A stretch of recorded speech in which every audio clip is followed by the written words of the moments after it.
Shalom.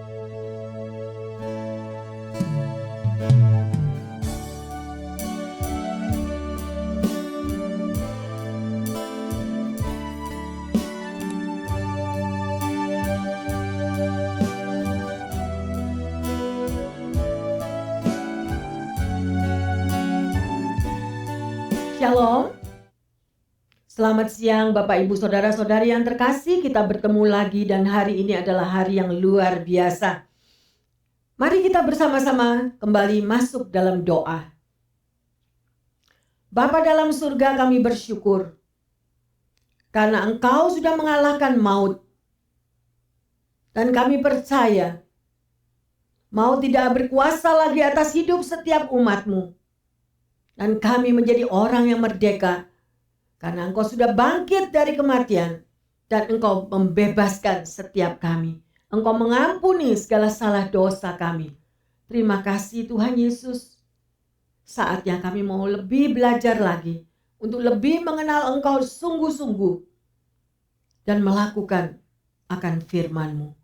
Terima kasih Tuhan Yesus.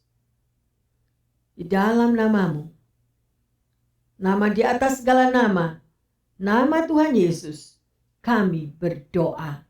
Haleluya. Amin. Pada siang hari ini kita akan belajar bersama-sama, yaitu tema daripada khotbah saat ini adalah maut telah dikalahkan. Ya, kita sudah merayakan kebangkitan Kristus dan bagaimana peristiwa ketika Yesus bangkit. Yesus berfokus kepada misinya, yaitu agar kebangkitannya itu mengubah hidup mereka yang percaya kepadanya dan melakukan perintahnya. Lalu, sudahkah kita memaknai kebangkitan Yesus itu sebagaimana mestinya? Apa pengaruh Yesus dengan kebangkitannya itu terhadap kita sesama umat Kristen? Ya, Yesus bangkit sama dengan dosa kehilangan kekuatan. Ya, maut ditelan oleh kemenangan. Ya, sampai kita bisa melihat di dalam firman-Nya, mari kita baca 1 Korintus 15 ayat 54 dan 55. Dan sesudah yang dapat binasa ini mengenakan yang tidak dapat binasa, dan yang dapat mati ini mengenakan yang tidak dapat mati, maka genaplah firman Tuhan yang tertulis, maut telah ditelan dalam kemenangan. Hai maut, di manakah kemenanganmu? Hai maut, di manakah sengatmu? Yang terkasih, apakah kita mengerti daripada isi firman ini? Ya, bagaimana Yesus itu sudah mengalahkan maut, ya, dan Yesus mengalami kemenangan untuk menebus saudara dan saya. Beberapa waktu yang lalu, seorang saudara mengaku kepada saya bahwa ia sudah lelah menjadi orang Kristen. Ya, mungkin ada pendengar yang setia, ya, saudara-saudari yang terkasih juga mengatakan, saya juga sudah lelah menjadi orang Kristen. Terlalu banyak badai pergumulan hidup yang harus saya selesaikan. Bertubi-tubi mengalami proses demi proses sedemikian. Ya, masalahnya, bergumul dengan hebat adalah salah satu kelemahan terbesarnya. Ya, kita merasa bahwa kita itu bergumul sendiri. Ya, masalahnya begitu menekan, masalahnya begitu besar. Ya. Jadi, kita harus menyadari Tuhan izinkan proses demi proses di dalam kehidupan saudara dan saya. Ya. Ada orang yang mengatakan, saya mau bertobat, tapi saya nggak bisa. Saya terus jatuh dalam dosa, jatuh lagi dan jatuh lagi, sedemikian rupa, ya. Dan jatuhnya selalu dengan di tempat yang sama. Misalnya orang yang berjudi, kepingin lepas daripada judi, tapi nanti jatuhnya ya di judi lagi, sedemikian rupa, ya. Jadi milikilah kekuatan setiap kita dengan hubungan intim bersama Tuhan. Kalau kita tidak memiliki hubungan pribadi dengan Tuhan, otomatis kita akan selalu jatuh. Ya, karena apa yang kita isi di dalam tubuh jiwa roh kita itu Lebih baik keinginan daging daripada keinginan roh. Manusia rohani kita itu sehingga tidak mengalami suatu pertumbuhan atau sesuatu masukan yang memberikan manusia rohani itu menjadi kuat. Kalau manusia rohani kita kuat, maka kita akan sanggup mengatasi segala badai pergumulan. Kalau manusia rohani kita itu kuat, kita tahu membedakan mana yang benar, mana yang salah. Kalau manusia rohani kita itu kuat, kita akan tahu dan kita tidak pernah jatuh, selalu jatuh di dalam emosi, kekecewaan, self-pity. Itulah yang menjadi stempel di dalam keadaan manusia duniawi. Prestis, show off, hanya untuk dipandang orang lain. Begitu hebatnya kita. Yesus tidak perlu show off. Yesus tidak perlu menunjukkan kepada dunia betapa glamurnya dia. Padahal Yesus adalah raja di atas segala raja. Tuhan di atas segala Tuhan. Ada amin? Justru dia merendahkan dirinya untuk mengangkat saudara dan saya. Untuk menggendong Anda dan saya. Mungkin saat ini kita lagi terpuruk. Pastor, pasca ini saya tidak memiliki apa-apa. Pastor, di dalam Easter ini saya merasa lonely, saya merasa seorang diri. Tapi ada berita sukacita, berita gembira bahwa Yesus bangkit untuk mendampingi Anda dan saya. Jangan menoleh ke kiri dan ke kanan. Kita tidak butuh dengan segala sanjungan di sekeliling kita. Dari buah-buahnya lah kita akan tahu siapa si A, siapa si B, siapa si C. Tidak perlu show off. Betul tak betul? Biarlah kita diakui Tuhan. Mungkin kita tidak diakui selama kita hidup di dunia. Tidak apa-apa kita tidak diakui. Kita direndahkan, kita di-reject, kita dibuang. It's okay. Asal bukan Tuhan yang mereject kita. Asal bukan Tuhan yang membuang kita. Ada amin? Haleluya. Oleh karena itu saudara yang terkasih, maut telah dikalahkan. Supaya Yesus tetap mendampingi Anda dan saya di dalam kesepian kita, di dalam keberadaan kita penuh tekanan. Tapi kalau kita mau peluk Yesus, ada tangan yang berlubang paku selalu mendampingi Anda dan saya. Hidup Anda tetap ada damai sukacita. Haleluya. Mari kita lanjut di dalam Mazmur 14 ayat yang ketiga. Mereka semua telah menyeleweng, semuanya telah bejat. Tidak ada yang berbuat baik, seorang pun tidak. Kita mau protes, mau marah sama pendeta, baca firman ini.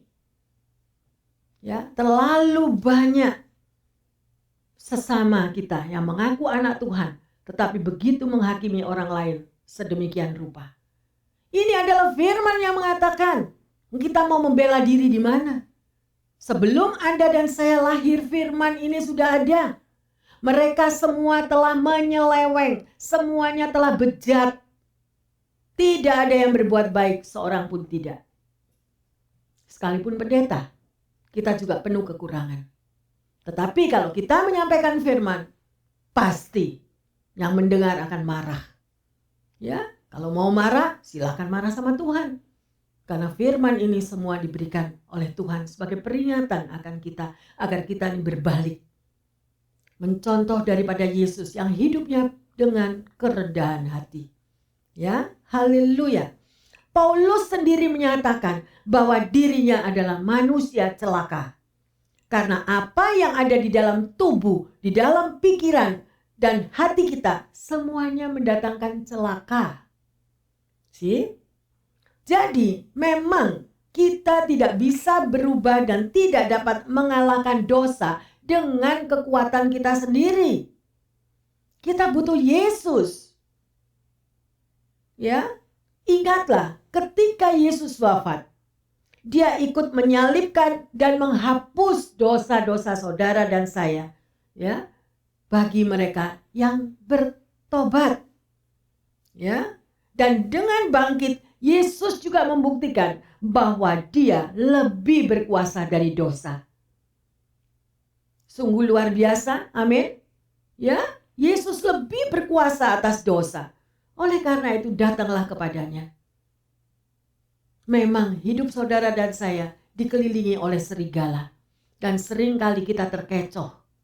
Ya, seringkali. Bahkan ya, ada malaikat terang, tetapi dia dengan wujudnya dia datang kepada Anda sebagai malaikat terang. Tetapi sebenarnya dia adalah iblis.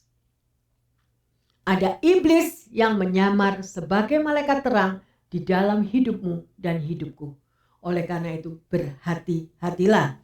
Ya, mari lanjut kita di dalam Roma 6 ayat yang ke-9. Karena kita tahu bahwa Kristus sesudah ia bangkit dari antara orang mati, tidak mati lagi. Maut tidak berkuasa lagi atas dia. Haleluya. Ya, jadi kita tahu setelah Kristus bangkit ya dari antara orang mati dan tidak mati lagi, maka maut tidak berkuasa lagi atas dia. Ya, sungguh luar biasa. Jadi dengan kebangkitan Yesus, maut tidak mempunyai kekuatan apapun juga terhadap anak-anak Allah. Juga terhadap Anda dan saya. Asal, ada asal, kalau Anda dan saya melekat kepada Tuhan. Melekat terus dengan firman-Nya.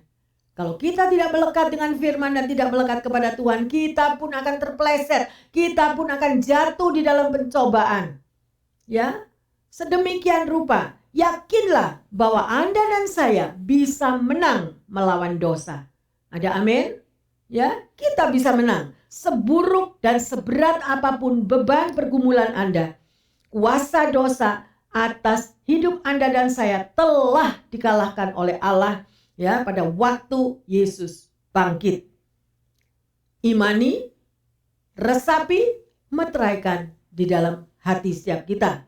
Ya, jadi Anda dan saya sejak Yesus bangkit bukan tawanan dosa lagi, melainkan kita adalah anak-anak Tuhan yang keluar sebagai pemenang. Bersyukurlah pendengar yang terkasih dimanapun Anda berada. Ya, Yesus sangat mencintai Anda dan saya. Oleh karena itu, hiduplah sesuai dengan firman Tuhan dan bangkitkanlah selalu manusia rohanimu sehingga kuasa Roh Kudus yang selalu memimpin hidup saudara dan saya. Kita melihat sebulan sejak kematian pertama akibat virus corona terjadi, potret kehidupan di Italia berubah drastis. Semua warga berjuang keras untuk menahan laju pandemi yang telah mencapai predikat terburuk dalam abad itu. Suasana di Italia dilingkupi oleh perkabungan dan dicekam oleh kekhawatiran. Sebab wabah ini telah membawa Italia menduduki peringkat pertama jumlah yang membawa kematian COVID-19 pada waktu yang lalu. Ya, jadi Italia itu nomor 1 pada waktu COVID-19 terjadi. Saat mengumumkan karantina total atas Italia pada Februari beberapa tahun yang lalu, Perdana Menteri Italia Giuseppe Conte menyemangati seluruh warga dengan mengatakan bahwa saat itu adalah masa terkelam bagi Italia. Tetapi yakinlah bahwa Italia akan mampu menguasai dan bisa melaluinya. Melalui suratnya ke jemaat Roma, Paulus juga mengingatkan seluruh jemaat bahwa maut sudah tidak berkuasa lagi atas manusia. Ya, kebangkitan Kristus menandakan bahwa kuasa maut telah dikalahkan dan keselamatan telah menjadi sebuah kepastian dalam hidup saudara dan saya. Apakah kita mau mengaminkannya? Amin. Haleluya. Jadi setelah Yesus bangkit, dia naik di dalam kemuliaan dan kembali ke surga. Demikian pula setelah Anda dan saya mematikan dosa-dosa kita dan menyalibkan keinginan daging, kita akan bangkit dan hidup baru bersama dengan Tuhan Yesus. Manusia lama kita telah dikuburkan dan Anda dan saya menjadi manusia yang baru, ciptaan yang baru. Mari kita baca di dalam 1 Korintus 15 ayat 17. Dan jika Kristus tidak dibangkitkan, maka sia-sialah kepercayaan kamu dan kamu masih hidup dalam dosamu. Amin. Ayo kita rekam. Ya, jadi kalau Yesus Kristus tidak dibangkitkan, maka Anda dan saya sia-sia kepercayaan kita. Ya, karena kita selalu hidup di dalam dosa. Ya, jadi Yesus bangkit sama dengan kita hidup dalam pengharapan. Masih ada harapan. Jadi karena Yesus bangkit, dosa itu kehilangan kekuatannya. Amin. Dan kita memiliki hidup yang baru. Oleh karena itu, gunakan dan terimalah kuasa kebangkitannya. Ya, gunakan ya sedemikian rupa kuasa kebangkitan Yesus supaya Anda menjadi orang yang merdeka dari perbudakan dosa. Kadang-kadang kita nggak merasa loh kalau kita ini diperbudak oleh dosa. Karena apa? Karena udah rutinitas. Contoh misalnya, orang bohong, udah biasa bohong terus. Udah tidak nyadari kalau bohong itu salah. Ya, sedemikian rupa. Ayo kita baca di dalam 1 Petrus 1 ayat yang ketiga. Terpujilah Allah dan Bapa Tuhan kita Yesus Kristus, yang karena rahmat-Nya yang besar telah melahirkan kita kembali oleh kebangkitan Yesus Kristus dari antara orang mati kepada suatu hidup yang penuh pengharapan. Amin. Ya, luar biasa firman Tuhan ini. Ya, terpujilah Tuhan, terpujilah Bapa kita. Ya, karena rahmat-Nya yang besar, Dia melahirkan saudara dan saya kembali di dalam kebangkitan Yesus Kristus dari antara orang mati. Ya, masih ada satu harapan, pengharapan yang luar biasa. Saudara, kalau kita boleh mengingat, kita pernah juga didatangi seseorang yang bernama Domingus Kenjam. Ya, kalau Bu Meta, Pak Denny ingat mungkin berapa puluh tahun lalu dia pernah datang ke sini dan dia juga menyaksikan. Dan saya akan menceritakan kembali apa yang terjadi di dalam kehidupannya. Di tahun 1999, tepatnya pada tanggal 15 Desember, terjadi penyerangan dan pembakaran STT di Dulos di Cipayung, Jakarta Timur. Seorang bernama Domingus Kenjam, seorang mahasiswa asli Kupang, asal Kupang, NTT, tertangkap pada masa saat itu ia hendak menyelamatkan diri. Dengan tangan diikat ke belakang dan mata ditutup oleh kain putih, Domi dipukuli dan ditendangi dengan brutal. Setelah itu kepalanya dipukul dari belakang dengan balok kayu sampai ia tidak sadarkan diri. Sebilah senjata tajam ditebaskan ke lehernya, dan tulang lehernya, saluran nafas, dan ribuan syarafnya terputus. Domi yang sudah disangka telah mati dibuang ke semak-semak dan ditutupi daun pisang. Sekitar pukul 2.30 dini hari, jenazah Domi ditemukan. Tetapi ketika akan dibawa ke rumah sakit, Domi bisa berkata-kata, menyebutkan identitasnya. Leher Domi dijahit sepanjang 15 cm. Ya, dan diberikan juga transfusi darah. Ya, karena harapan hidup daripada Doni ini sudah sangat tipis. Ya, sedemikian rupa. Para dokter dan mereka juga berdoa, mohon agar Doni boleh mengalami mujizat yang luar biasa. Dan luar biasanya adalah kuasa Tuhan Yesus terjadi di dalam hidupnya Doni dan Doni bisa bertahan hidup. Ya, kalau dilihat tulang lehernya, otot saluran nafasnya, dan syaraf-syarafnya yang telah putus itu tersambung kembali.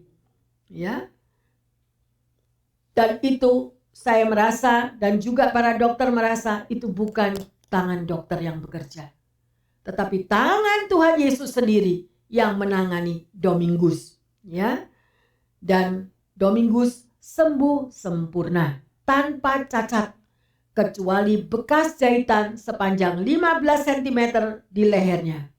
Menjadi bukti dan kesaksian bahwa Tuhan Yesus sanggup membangkitkan Domingus dari kematian. Bapak, Ibu, Saudara-saudari yang terkasih dimanapun Anda berada. Kalau Anda mengalami masalah, maybe tidak separah Domingus. Atau mungkin Anda mengatakan masalah ekonomi yang terpuruk, atau masalah hubungan keluarga yang terputus, atau masalah anak yang tidak dapat dididik kembali, atau apa saja. Percayalah, bagi Tuhan tidak ada yang mustahil. Karena Dia bangkit untuk membangkitkan semangat yang baru di dalam hidup saudara dan saya. Datanglah kepadanya yang letih lesu dan yang berbeban berat. Tuhan akan memberikan sentosa di dalam kehidupan kita. Amin. Berbicara soal kebangkitan, tidak ada yang lebih identik selain daripada Tuhan Yesus Kristus. Amin. Hidupnya sendiri telah membuktikan bahwa maut telah dikalahkan. Dialah Tuhan atas revival. Amin. Ya, hari ini Tuhan hendak menyampaikan pesan kepada Anda dan saya, kepada pendengar yang setia dimanapun Anda berada, bahwa apapun yang telah mati di dalam hidup saudara dan saya, sanggup dibangkitkannya kembali. Jangan biarkan api pengharapanmu itu padam, tetapi percaya bahwa ada kuasa kebangkitan Tuhan. Tetaplah bersabar dan bersandar, berharap penuh kepadanya. Sebab Dia akan segera mengerjakan revival yang besar atas dunia dan atas hidup setiap orang yang percaya kepadanya. Amin. Mari kita lanjut di dalam Roma 1 ayat 2 dan 4. Injil itu telah dijanjikannya sebelumnya dengan perantaran nabi-nabinya dalam kitab-kitab suci tentang anaknya yang menurut daging diperanakan dari keturunan Daud, dan menurut Roh Kekudusan dinyatakan oleh kebangkitannya dari antara orang mati bahwa Ia adalah anak Allah yang berkuasa, Yesus Kristus Tuhan kita. Amin. Dia adalah anak Allah yang berkuasa, Yesus Kristus Tuhan saudara dan saya. Haleluya. Ya. Jadi pertanyaannya, apa buktinya kalau Yesus itu anak Allah? Ya. Karena Dia menang atas maut. Kebangkitan adalah bukti bahwa Yesus adalah Tuhan. Ya, kita tahu nabi itu ada banyak. Rasul ada banyak. Pemimpin agama juga banyak. Tapi semuanya mati dan dikuburkan, tidak bangkit lagi. Tapi hanya Yesus yang mati dan dikuburkan dan bangkit pada hari ketiga, naik ke surga dan akan datang kembali menjadi hakim yang adil, menghakimi dunia. Karena Dia adalah raja di atas segala raja. Haleluya. Amin. Ya. Apa yang menjadi dasar dari iman kekristenan saudara dan saya? Yaitu sebuah kubur yang kosong. Ya, titik awal munculnya Injil adalah sebuah kubur yang kehilangan jenazahnya pada pagi kebangkitan yang pertama. Ya, seorang skeptis asal Prancis yang bernama Joseph Renan secara tidak sengaja justru mengungkapkan kebenaran akan kebangkitan Kristus ketika ia mengejek. Kekristenan berdasarkan pada aroma harum dari sebuah vas yang kosong. Namun, kebenaran yang lebih akurat berkata bahwa hidup kekristenan berdasarkan pada karunia keselamatan dari Yesus yang telah bangkit. Dan memang Dia benar-benar bangkit, mematahkan belenggu-belenggu maut dan meninggalkan kubur. Dan inilah kabar yang sangat baik yang saat itu juga diberitakan oleh para pengikut Yesus Kristus. Ya, dan seorang tokoh dalam novel karya Ernest Paul yang berjudul The Harbor atau Pelabuhan berkata dengan sinis, sejarah hanyalah kumpulan berita dari pekuburan. Namun ada satu berita yang merupakan perkecualian dari semua pekuburan yang lain, yang hanya meninggalkan pesan kematian, yakni berita yang menggemparkan dari kubur tempat Yesus dimakamkan. Ya, berita itu adalah bahwa maut telah dikalahkan dan pintu menuju hidup yang kekal telah dibuka oleh tangannya yang berlubang paku. Bukankah itu sangat luar biasa? Apakah Anda, Bapak Ibu yang terkasih, masih tidak percaya bahwa Yesus yang mati itu sudah bangkit untuk membebaskan hidup Anda dan saya? Ya. Mari kita baca di dalam 1 Korintus 15 ayat 56 dan 57. Sengat maut ialah dosa, dan kuasa dosa ialah hukum Taurat. Tapi syukur kepada Allah yang telah memberikan kepada kita kemenangan oleh Yesus Kristus Tuhan kita. Amin. Luar biasa firman Tuhan ini, saudara. Oleh karena itu cintailah firman Tuhan. Kalau Anda sampai tidak pernah mau membaca firman Tuhan, atau dengan alasan saya tidak mengerti kalau membaca firman Tuhan, surat dari apa yang tertulis di dalam Alkitab itu adalah perjanjian kasih untuk saudara dan saya, agar kita tahu bagaimana kita dapat hidup dengan kuat di muka bumi ini. Bagaimana Anda lebih terkesima, Anda lebih tertarik akan situasi dunia yang palsu daripada janji-janji Tuhan, berkat-berkat Tuhan, kemenangan, kelepasan, keberkatan. Semuanya ada di dalam firman Tuhan. Bahkan kita pergi kepada tukang ramal, kita pergi kepada tukang tenung, kita pergi ke sedemikian rupa yang di luar daripada Tuhan. Mari yang terkasih, saatnya kita kembali. Waktu-waktu ini adalah waktu yang jahat. Dan waktu-waktu ini begitu cepat berlalu dan sangat singkat. Selagi ada waktu, kita mau berbalik. Bacalah firman Tuhan. Cintailah Tuhanmu. Kalau engkau mencintai Tuhanmu yang menjadi juru selamat di dalam hidupmu dan hidupku, engkau pasti mencintai isi surat cintanya. Karena melalui surat cinta itu, Anda tahu harus berjalan kemana, apa yang harus dilakukan, apa yang harus diputuskan. Jadi kita tidak akan jatuh di dalam pencobaan dosa lagi. Ya, mengapa seseorang menjadi seorang pemberontak? Seorang pemberontak adalah seorang karena terluka, merasa bahwa dirinya orang yang lebih penting di atas segalanya. Jadi sedikit-sedikit berontak, sedikit-sedikit marah, sedikit-sedikit tidak bisa mengerti akan keadaan. Kalau Tuhan izinkan proses hidup itu terjadi dalam hidupmu dan hidupku, supaya kita mau merendahkan hati kita di bawah kaki Tuhan. Siapakah Saulus? Saulus juga adalah seorang pemberontak. Bahkan dia membunuh daripada murid-murid Yesus. Tetapi pada waktu dia bertemu muka dengan Yesus, sampai dia mengalami buta matanya. Dan dia berubah hidupnya dari Saulus menjadi Paulus. Bagaimana dengan Anda yang dikasihi Tuhan? Mari, waktu sudah sangat singkat. Bukan untuk terus mau menjadi seorang pemenang me, I, mine. Me harus disanjung. Me yang harus diangkat. Me yang harus dielu-elukan. Lihat. Pada waktu perjalanan Yesus masuk ke Yerusalem, dia dielu-elukan. Hosana anak Daud, Hosana anak Daud. Tapi tidak sampai dalam waktu seminggu. Salibkan dia, salibkan dia. Dunia ini penuh dengan kepalsuan. Apakah itu yang saudara kasihi? Ini adalah satu panggilan untuk kita berbalik.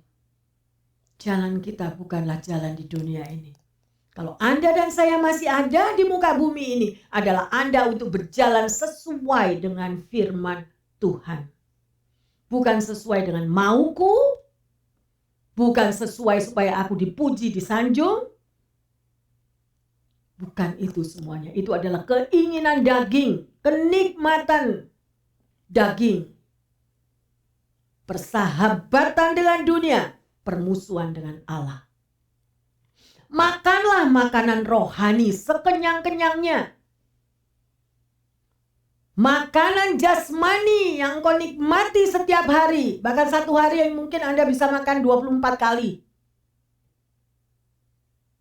Nafsu, keinginan daging akan membawa kita terperosok. Dan satu hari kita akan bayar harga. Tetapi kalau Anda kenyang dengan makanan rohani, manusia rohanimu akan kuat. Ya, bersekutu terus dengan Tuhan. Haleluya. Ya. Dan kita lihat di sini, ya. Di lain waktu kalau Anda lagi berjalan-jalan melewati suatu pekuburan, ya, atau menghadiri suatu upacara pemakaman, ingatlah akan satu kabar baik tentang kebangkitan Kristus dan janji yang kita miliki, yaitu kubur Kristus yang kosong, penuh dengan pengharapan untuk saudara dan saya. Pertanyaannya sekarang, mengapa Yesus bangkit? Ya, ada beberapa alasan. Kubur kosong membuktikan Yesus bangkit. Ada lagu, minggu yang lalu kita sudah memiliki satu kesaksian, lagu Sebab Dia Hidup. Ada hari esok, karena Yesus hidup. Jadi Anda dan saya tidak perlu cemas, tidak perlu khawatir lagi. Karena Yesus hidup, Anda dan saya memiliki satu pengharapan pada hari depan kita. Ada amin? Haleluya. Ya. Dan pada waktu Yesus mati dan dia harus dikuburkan, ya, dia nggak punya kuburan yang terkasih. Kubur yang dia miliki itu adalah milik daripada Yusuf Arimatea. Jadi kuburnya Yusuf Arimatea itu orang yang kaya sekali pada waktu itu, dan kubur itu kosong. Akhirnya dipinjamkan kepada Yesus. Sedemikian rupa, ya. Dan masih ada gosip. Nah, itu loh, dari zamannya Yesus sudah ada gosip. Ya. Yesus gak ada, dari kubur katanya dicuri sama murid-murid atau dicuri sama perwira Romawi untuk dipindahkan ke kubur yang lain. Jadi beraneka macam gosip. Jadi kalau Anda sampai hari ini masih mendengar gosip yang aneh-aneh, gak perlu kita mau dengar. Amin. Haleluya. Yang kedua, ya, mengapa Yesus bangkit? Ya, sedemikian Yesus menampakkan diri kepada murid-muridnya sampai Thomas mencocokkan jarinya ke telapak tangan Yesus. Ya, dan yang ketiga, Yesus bangkit untuk para murid, hidupnya diubahkan total. Dulu yang penakut, yang hidupnya kocar-kacir menjadi pemberani. Bahkan sebagian dari mereka mati syahid menjadi martir. See? Padahal sebelumnya murid-muridnya semuanya adalah penakut. Ya. Dan yang keempat, karena mujizat terjadi dalam nama Yesus sampai pada hari ini. Dalam nama Yesus setan diusir keluar. Dalam nama Yesus penyakit disembuhkan. Di mana ada pemimpin-pemimpin yang lain yang dapat mengusir setan. Ya, sedemikian rupa. Pemimpin agama maksudnya yang lain. Ya, oleh karena itu sampai dikatakan dosa diampuni, setiap lutut bertelut dan setiap lidah mengaku bahwa Yesus adalah Tuhan. Luar biasa. Haleluya. Jadi sekali lagi, kuasa kebangkitan Yesus membawa saudara dan saya hidup kembali. Kerohanian kita yang mati akan diubahkan kalau Anda mau kembali berpaut, melekat, membaca firman dan berdoa kepadanya. Amin. Ya. Seorang hamba Tuhan di Chicago bernama Dr. Kuls pada waktu ada konferensi besar mengundang seorang wanita yang mengalami depresi yang sangat berat. Dia putus asa dan merasa tertuduh karena dia membunuh suaminya yang kedapatan berselingkuh. Adakah ajaran yang lain yang bisa menjamin dosa diampuni dan mengalami damai sejahtera kembali? Ya, dan semuanya menjadi terdiam. Pada waktu hamba Tuhan itu bertanya, ada enggak yang lain yang bisa memberikan kelepasan? Lihatlah wanita ini. Dia begitu depres, dia begitu merasa tertuduh karena dia membunuh suaminya, ya, rasa bersalah. Ya, tetapi Dr. Kuls mengangkat Alkitabnya dan dia berkata di dalam 1 Yohanes 1 ayat yang ke-7. Ya. Jika kita hidup di dalam terang sama seperti Dia di dalam terang, maka kita beroleh persekutuan seorang dengan yang lain dan oleh darah Yesus anaknya menyucikan kita dari segala dosa. Dan pada waktu wanita tadi mendengar akan firman Tuhan ini, dia langsung merasa terlepas, terbebas dari rasa tertuduh, rasa bersalahnya. Luar biasa. Darah Yesus anaknya itu sanggup membebaskan, menghapus segala dosa-dosa kita. Kalau kita bertobat dan datang kepada Yesus, dosa kita akan diampuni. Amin.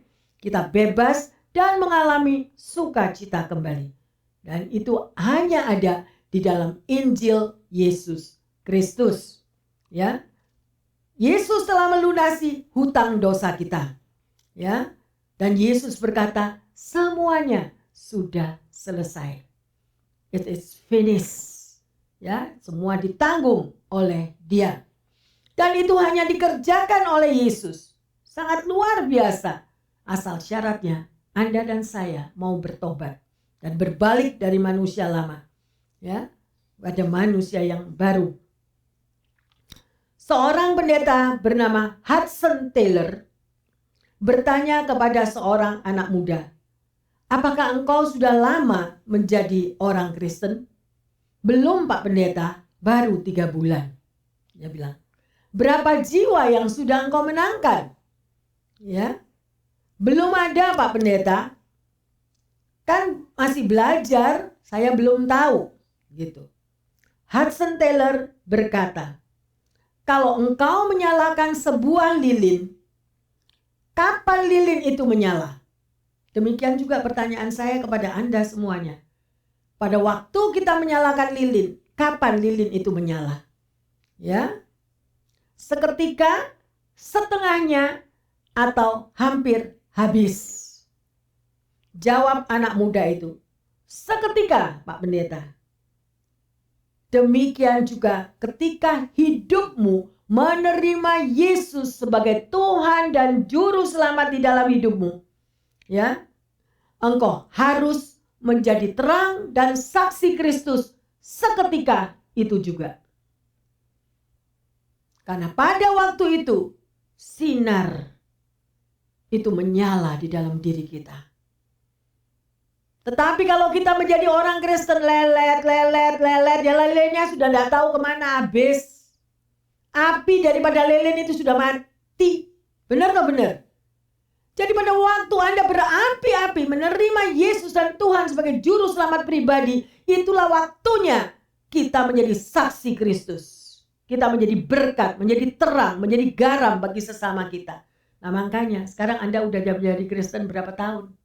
Ada orang Kristen yang menjadi Kristen 50 tahun ya lilinnya malah padam, sudah tidak ada penyet. Udah habis lilinnya. Gak pernah satu jiwa dibawa ya gak pernah.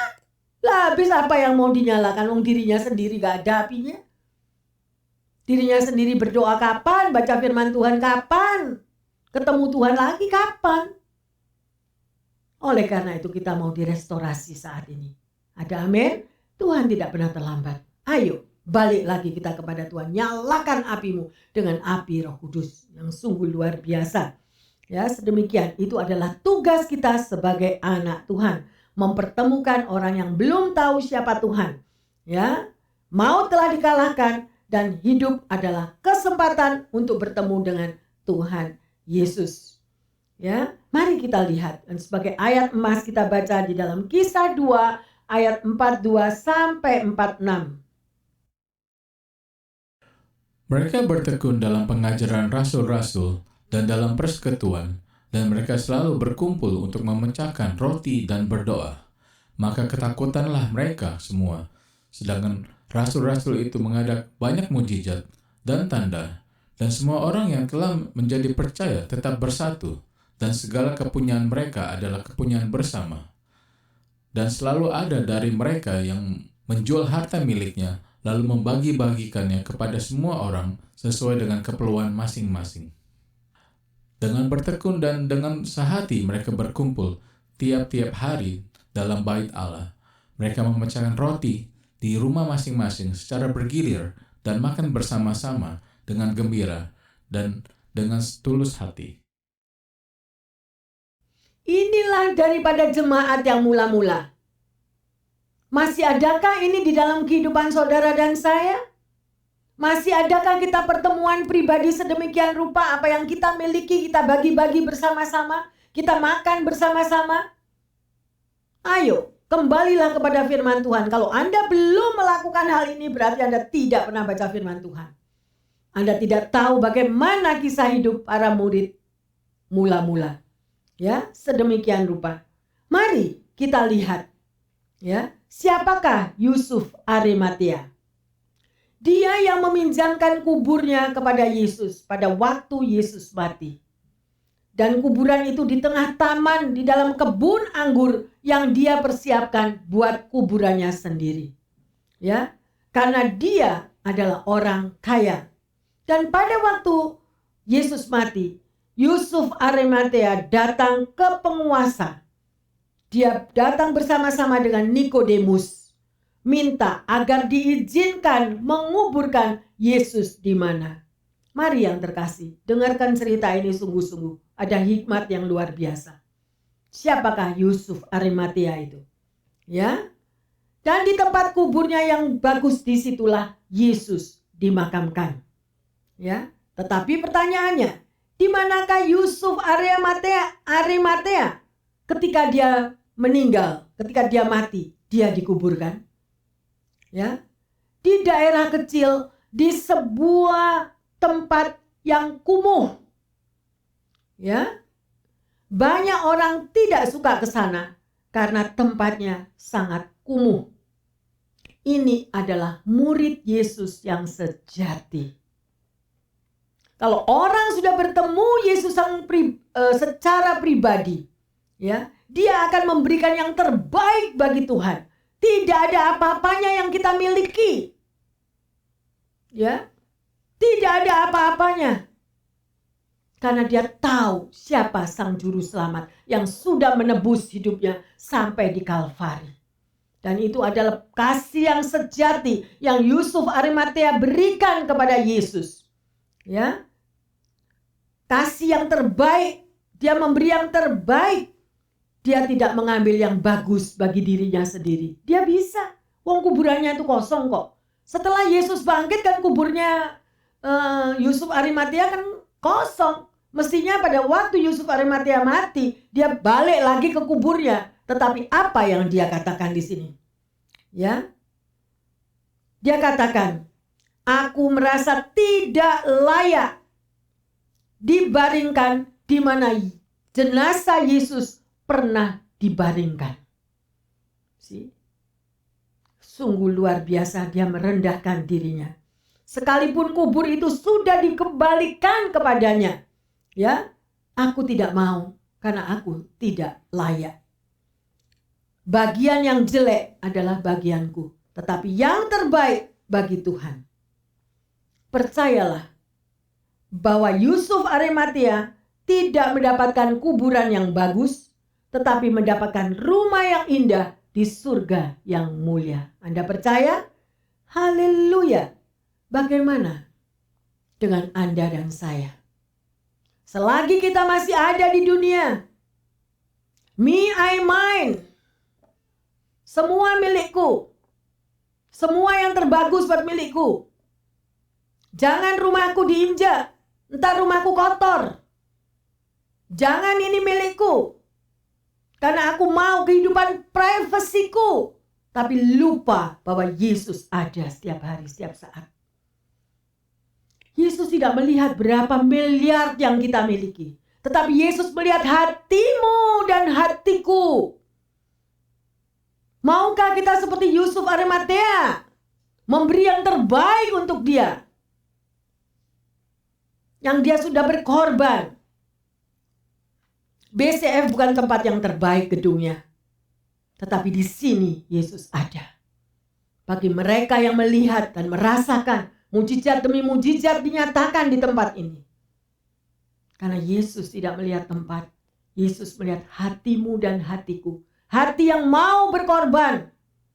Tetapi untuk disitulah hidup kita ini diproses. Kalau kita masih diikat oleh kedagingan kita, kalau kita masih diikat oleh kehidupan, prestis kita di bumi ini. Pertanyaannya, tanya sendiri sama Tuhan. Nanti aku pulang kemana ya? Tanya sendiri, saya tidak akan menghakimi. Haleluya. Sedemikian rupa. Ya. Dan kita percaya buat orang yang berkorban untuk Tuhan, Tuhan tidak akan mau berhutang untuk Anda. Dan itu adalah janji Tuhan. Mari kita lanjut di dalam Amsal 3 ayat 27 dan 28. Janganlah menahan kebaikan daripada orang-orang yang berhak menerimanya, padahal engkau mampu melakukannya. Janganlah engkau berkata kepada sesamamu, pergilah dan kembalilah, besok akan kuberi, sedangkan yang diminta ada padamu. Meteraikan kata-kata ini dalam hatimu. Dan ini adalah salah satu penyangkalan diri. Jangan menahan kebaikan daripada orang-orang yang berhak menerimanya. Ayo koreksi diri, siapa yang menahan berkat orang lain? Ya, Anda akan bayar harga. Jangan sekali-kali kita menahan berkat orang lain yang layak dia menerimanya. Kita memiliki makanan berlimpah. Ada orang yang datang atau homeless. Kita tahan makanan. Oh nanti kurang. Hidupmu akan selalu kekurangan. Amin. Ya, kita ini nggak punya apa-apa. Kita ini datang telanjang, pulang juga telanjang. Nggak bawa apa-apa. Semua yang kita miliki, penny by penny, dollar by dollar, bukan milik kita. Amin. Semua miliknya Tuhan. Ya, jangan sekali-sekali berani berkata kepada sesamamu, pergilah dan kembalilah besok akan kuberi. Sedangkan yang diminta ada padamu. Tuhan melihat hatimu dan hatiku. Hiduplah secara firman Tuhan. Firman Tuhan sudah ditabur. Kalau kita sebagai anak Tuhan tidak melakukan akan firman-Nya, akan mencelakakan diri kita sendiri. Pada waktu kita di dalam kesusahan, janji kita selangit dengan Tuhan. Tuhan berkati aku, kalau engkau jawab aku, Tuhan jawab doaku, aku akan begini, aku akan begitu, aku akan macam-macam. Tapi pada waktu setelah diberkati, bye-bye. Semuanya me, I, mine. Ayo berubah yang terkasih. Ya. Dengan adanya kebangkitan Yesus, semua yang mati di dalam diri kita, Yesus mau bangkitkan. Baik itu sakit penyakit, finansial, hubungan relationship, yang letih lesu akan mengalami kuasa kebangkitan. Ya, sekali lagi kita tidak hidup untuk diri kita sendiri. Berikan yang selalu terbaik bagi Tuhan. Pertanyaannya, sejauh mana Anda percaya bahwa Tuhan Yesus adalah sumber kebangkitan? Ya, yang kedua, hal apa saja yang Anda ingin bangkitkan di dalam hidup Anda? Dan yang ketiga, apa yang harus dan akan Anda lakukan agar kuasa kebangkitan Yesus terjadi dalam hidup Anda dan saya. Hari ini kita sudah belajar, maut telah dikalahkan. Saudara, Yesus melakukan segala-galanya, kasih-Nya yang luar biasa. Itu adalah untuk diberikan kepada Anda dan saya. Ada bagian Yesus, tapi juga ada bagian Anda dan saya. Ya, kita sudah belajar. Marilah di hari yang luar biasa ini kita mau tetap bersuka cita dan berbalik dari manusia yang lama menjadi manusia yang baru. Mari kita bersama-sama menaikkan satu pujian dengan sayapmu.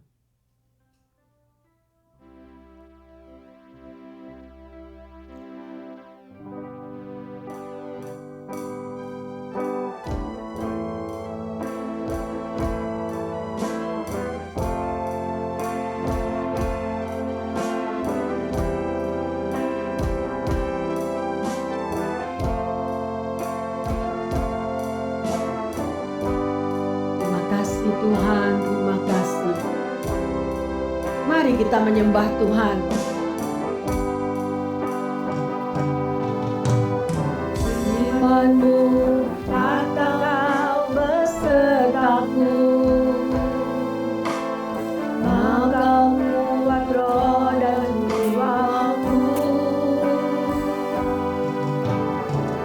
Pertolonganmu Tuhan selalu ku nantikan. Di setiap langkahku percaya, dengan sayapmu ku akan terbang tinggi. Di tengah badai hidup ku tak menyerah. Kau kekuatan dan perlindungan bagiku. Pertolonganmu di tempat mahal tinggi, ku sangat tenang dan aku berserah. Tak ku artikan Kau yang ku sembah, Yesusku, Rajaku. Mari Bapak Ibu yang terkasih, kita menyembah sungguh-sungguh. Firman-Mu berkata, besertaku. Yes, Lord Jesus.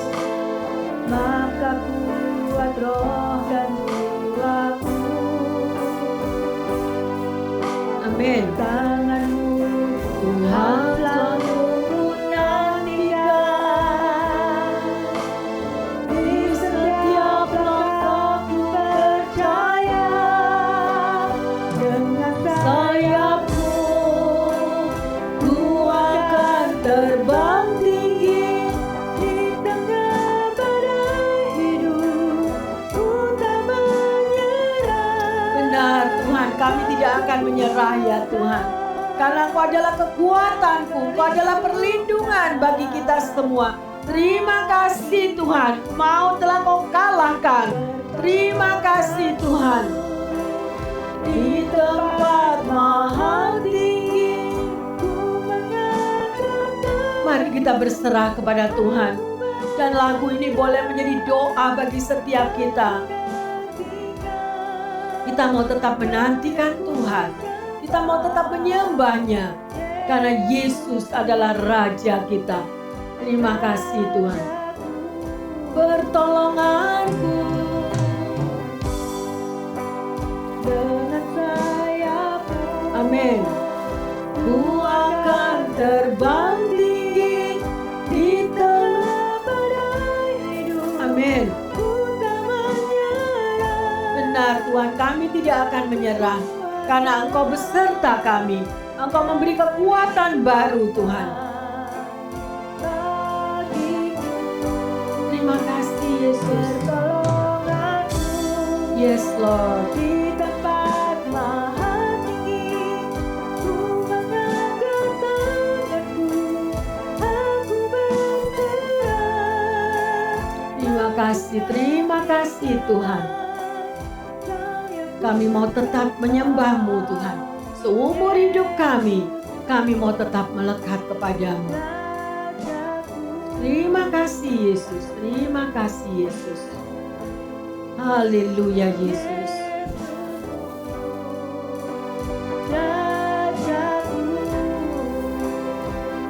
Thank you Lord Jesus.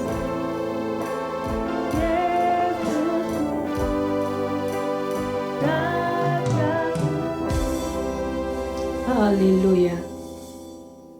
Bapa di dalam surga, kami bersyukur akan kuasa kebangkitan-Mu, karena maut telah Kau kalahkan, dan kami menerima kelepasan dan kemenangan, karena Engkau sudah bangkit kembali, untuk membangkitkan setiap kami yang letih lesu dan yang berbeban berat. Bapa dalam surga, berikan kami kemampuan, agar kami boleh sungguh-sungguh percaya bahwa Engkaulah sang kebangkitan. Dan tidak ada yang tinggal mati di dalam Engkau. Peluk kami erat-erat ya Tuhan. Agar kami tetap melekat kepada Engkau. Terima kasih Tuhan. Hamba berdoa secara khusus bagi pendengar yang setia. Bapak Ibu yang terkasih dimanapun mereka berada. Biarlah di dalam kuasa kebangkitan-Mu ini, boleh membangkitkan setiap pendengar yang dikasihi oleh-Mu. Mereka boleh dibangkitkan kembali. Apapun yang menjadi pergumulan hidupnya, bahwa di dalam Tuhan Yesus tidak ada yang mustahil. Engkau sanggup dan sanggup Tuhan memberikan satu kehidupan yang baru. Manusia yang lama boleh dikalahkan. Sehingga umat-Mu tidak hidup lagi di dalam perbudakan. Tidak lagi diikat oleh kuasa dosa. Tetapi kita mau Tuhan, melalui Tuhan, kebangkitan-Mu, manusia rohani kami boleh Tuhan dibangkitkan kembali. Kami rajin untuk membaca firman-Mu. Kami setia untuk memuji dan berdoa kepadamu. Sehingga kami boleh dikuatkan, dimurnikan setiap hari. Penghiburan-Mu sungguh nyata di dalam setiap kehidupan langkah kaki kami. Terima kasih Tuhan. Kami percaya dengan kuasa kebangkitan-Mu. Yang sakit, Engkau sanggup Tuhan untuk menyembuhkannya Bapa. Yang putus asa, Engkau berikan kekuatan yang baru. Yang di dalam masalah, di dalam finansialnya Tuhan, Engkau juga berikan jalan keluar. Terima kasih Bapa. Kuasa darah Yesus tetap bekerja dahulu, sekarang, sampai selama-lamanya. Dan darah Yesus yang sudah Kau berikan di Kalvari menjadi bagian setiap kami yang setia. Dan umat-Mu mengalami satu kehidupan yang baru Tuhan. Kami tidak lagi hidup menjadi manusia yang lama. Karena manusia yang lama sudah berlalu. Dan yang baru segera Tuhan akan membawa satu perubahan hidup. Sehingga ada sukacita di dalam kebangkitan Yesus. Ada penghiburan, ada kedamaian, ada kesembuhan, ada jalan keluar di dalam setiap keadaan umat-Mu semuanya. Terima kasih Bapa dalam surga, hamba percaya bahwa firman-Mu ini memberikan satu kekuatan dan penghiburan bahwa maut telah dikalahkan dan kami dibebaskan dari segala kuasa dosa. Dan kami mau bertobat dan bertobat Tuhan, menjadi manusia yang baru di dalam nama Tuhan Yesus. Kami berdoa dan mengucap syukur. Haleluya. Amin. Bapak Ibu yang terkasih, selamat menikmati bahwa hidup kita tidak dicengkeram oleh kuasa dosa lagi. Karena Yesus sudah bangkit, memberi kemenangan, kelepasan bagi kita semuanya. Ya, Tuhan Yesus memberkati semuanya. Amin.